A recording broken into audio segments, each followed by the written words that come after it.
My name is Switi Chauhan. I am a teacher at Maa Saraswati Public School.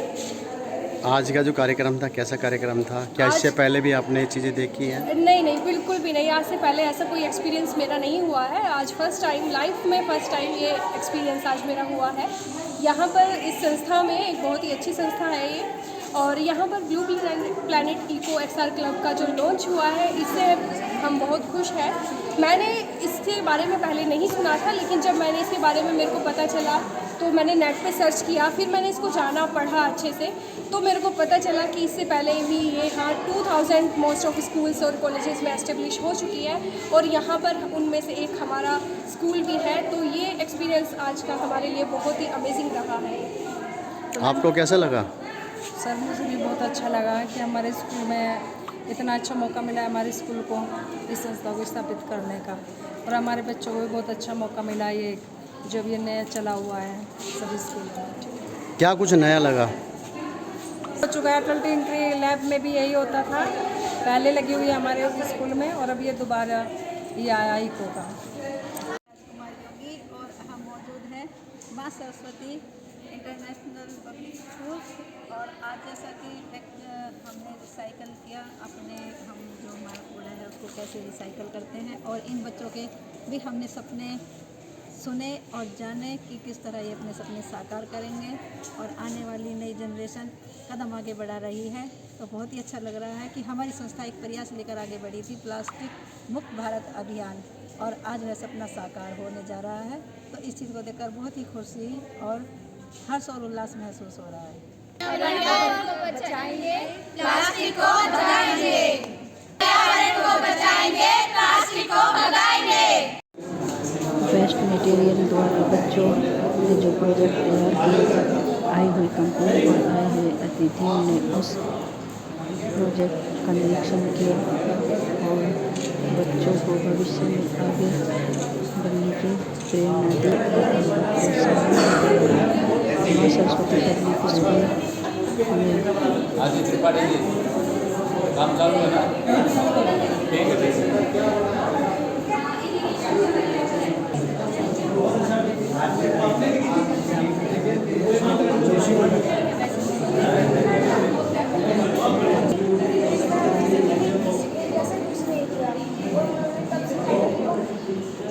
Animals को खाते हैं उनको अच्छा देखा जाए, पका कर खा सकते हैं, और उन्होंने सिखा था कि पेड़ों को उगाना, जो हम से नया पेड़ उगा सकते हैं।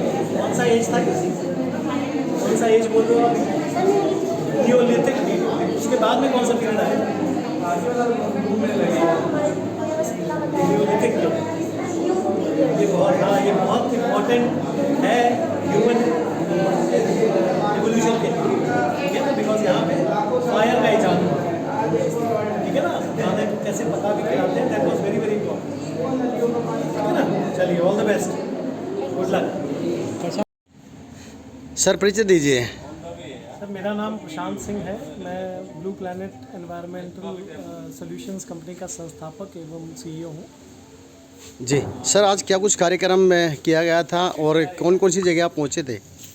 तो ये कार्यक्रम हम लोगों ने एक पूरे देश का पहला इको एक्सआर क्लब लॉन्च किया है, जिसमें हम लोग कक्षा 6ठी 7वीं और 8वीं के बच्चों को वर्चुअल रियलिटी, ऑगमेंटेड रियलिटी के थ्रू एक जागरूकता पैदा करने की कोशिश करेंगे, जिससे कि वो लोग क्लाइमेट चेंज हो गया, अपना फूड वेस्टेज हो गया, अपना एनवायरनमेंट के प्रति जो उनका खुद का एक जो योगदान है वो दे पाएँ। अब एक एग्जांपल के तौर पे जैसे आप ये वेस्ट देख रहे हैं, ये वेस्ट में इसमें हम थर्माकोल भी है, प्लास्टिक भी है, अपना प्लांट का भी वेस्ट है, तो इसको कैसे सेग्रीगेट किया जा सके, अलग अलग करने के बाद जब अलग करेंगे तो कैसे कैसे अलग तकनीकों से यूज़ करके उसको एक अपसाइकिल करके एक बेटर प्रोडक्ट बनाया जा सकता है। पूरे दुनिया में काफ़ी लोग इसके बारे में काम कर रहे हैं, और एशिया के अंदर हम लोग की ब्लू प्लैनेट कंपनी एक अग्रिम भूमिका निभा रही है इस अपसाइक्लिंग के मुहिम को आगे बढ़ाने के लिए। सर लोगों का सबका सपना एक अलग होता है कि कुछ अलग करें हम, और आप ये जिस तरह से जो है कचरा जो कह देते हैं, दिमाग में एकदम कचरा ही आ जाता है जब कचरे का नाम हम लेते हैं, तो आप कचरे की तरफ जो है चले, तो ये कौन सा सपना है सर आपका, कौन सा ड्रीम है ये? सर ड्रीम तो वही होनी चाहिए जिसको पूरे करने में पूरी ज़िंदगी निकल जाए, ठीक है ना। तो ये एक मेरा जो मुहिम है, उस मुहिम के तहत हम लोग वेस्ट को वेस्ट न समझते हुए एक रिसोर्स समझते हैं कि जिसमें से उस रिसोर्स से हम लोग कुछ प्रोडक्टिव बना सकते हैं, चाहे एनर्जी बना पाएँ, चाहे उसका प्रोडक्ट बना पाएँ, चाहे उसको रीयूज़ करके उसकी लाइफ बढ़ा पाएँ, ताकि जो हमारा एंड गोल है वो है ज़ीरो टू लैंडफिल। कोई भी जो रिसोर्स है या वेस्ट है वो लैंडफिल में नहीं जाना चाहिए, उसको सेग्रीगेट करके उसकी बेटर उपयोगिता के तहत उसकी लाइफ को आगे बढ़ाने की कोशिश करनी चाहिए। तो आप जिस जिस स्थानों पर आज गए हैं, जहाँ जहाँ पे आपने इको क्लब खोली हैं, वहाँ पे क्या रिस्पॉन्स मिला आपको? बहुत बढ़िया रिस्पांस मिला है, और जो हमारा फ्यूचर जनरेशन है, जो यूथ हैं आजकल के, उनको इस बारे में काफ़ी नॉलेज देने की जो चेष्टा की हम लोगों ने, उससे लोग काफ़ी प्रभावित हुए हैं, और उस प्रभावित होने की वजह से उसको कैसे अपनी ज़िंदगी में ढालना है, अपने परिवार के बारे में ढालना है, अपने कम्युनिटी और सोसाइटीज़ के बारे में एक इम्पैक्ट क्रिएट करना है, उसकी एक पहल करने की कोशिश की गई। तो सर क्या ये इको क्लब आपका हरियाणा में रहेंगी या इससे अलग राज्यों में भी आप जाएंगे? नहीं, हम लोग पूरे अभी तो नॉर्थ में हमने प्लान किया है, तो दिल्ली है, यूपी है, पंजाब है, हरियाणा से तो शुरुआत ही हो रही है, तो काफ़ी सारे स्टेट्स नॉर्थ के हम लोग शुरू में प्लान कर रहे हैं। तो और उसका रिस्पांस बहुत बढ़िया है, और जो यूथ हमारा आज का है 6th 7th ग्रेड और 12th ग्रेड तक के, उनकी एक चाह भी है एक इस पहल को आगे बढ़ाने के लिए, लेकिन वो उस चाह को कैसे तब्दील करना है एक्शन के ऊपर, वो एक ज़रिया नहीं ढूंढ पा रही है आज की यूथ। तो उस दिशा में एक सुदृढ़ कोशिश की गई है उनको उस दिशा को सही रास्ते पे लाने के लिए। सर ये शुरुआत कैसे की आपने इस चीज़ की? तो हम लोग जैसे सिंगापुर की एक अग्रिम कंपनी है वेस्ट मैनेजमेंट के लिए, इंडिया में भी लैंडफिल को क्लियर करके जो हम लोग लैंड वापस करते हैं, उसमें एशिया की सबसे बड़ी कंपनी है आज की तारीख में हमारी। लेकिन उससे प्रॉब्लम सॉल्व इसलिए नहीं हो सकता था क्योंकि जब तक कि हम वेस्ट की वैल्यू नहीं समझेंगे, जो फ्यूचर जनरेशन को उसको वेस्ट को कंजम्पशन को और जनरेशन को सही तरीके से नहीं कंट्रीब्यूट कर पाएगा, तो ये प्रॉब्लम परमानेंटली कभी सॉल्व नहीं हो।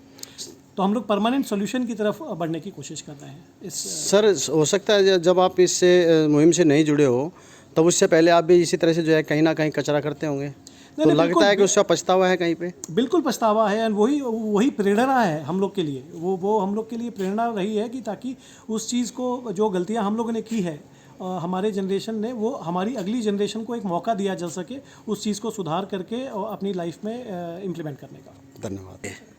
मेरा नाम मुकेश तुसीर है जी मुकेश जी, क्या कहेंगे आज के जिस कार्यक्रम को? देखो, आपने कार्यक्रम तो देख ही लिया होगा जी। आपने और भी स्कूलों में देखा होगा, गए होगे, और इस स्कूल में आपने देखा होगा, यहाँ जो बच्चों की दिल से कार्यक्रम है, एक फॉर्मेलिटी ना होगा, एक दिल से कार्यक्रम है सर, ये देखे होगा आपने। यहाँ पे बच्चों में आपने संस्कार देखे होंगे। तो कैसा वातावरण बनाना चाहते हैं हम?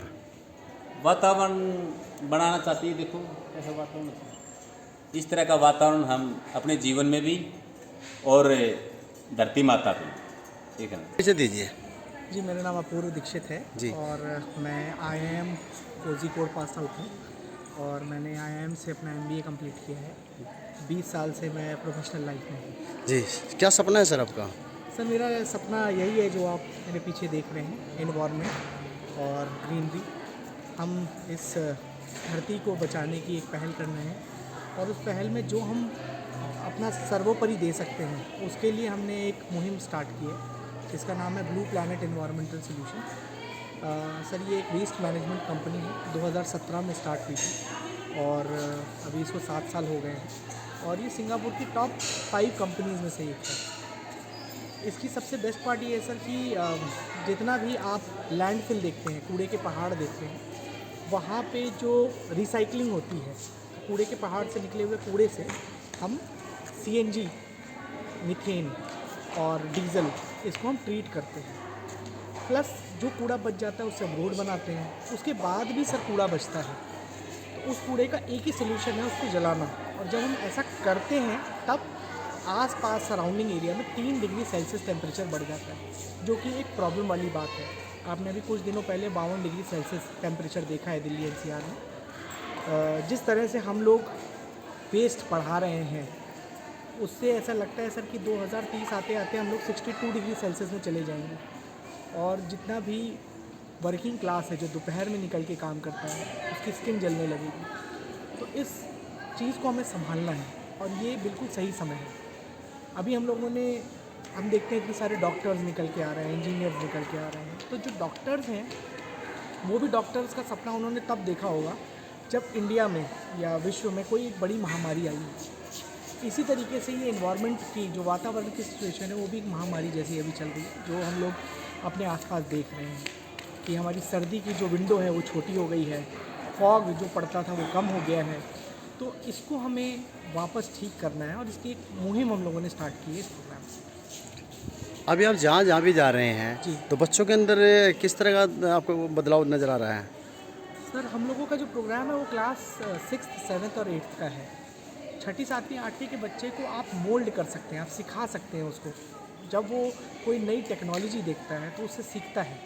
हमने इस प्रोग्राम को टेक्नोलॉजी के माध्यम से बनाया है और हम कोई भी नया कोर्स नहीं पढ़ा रहे हैं। जो उनकी 6ठी 7वीं 8वीं की किताब में कोर्स है CBSE से एफिलेटेड, वो ही हम इससे पढ़ा रहे हैं।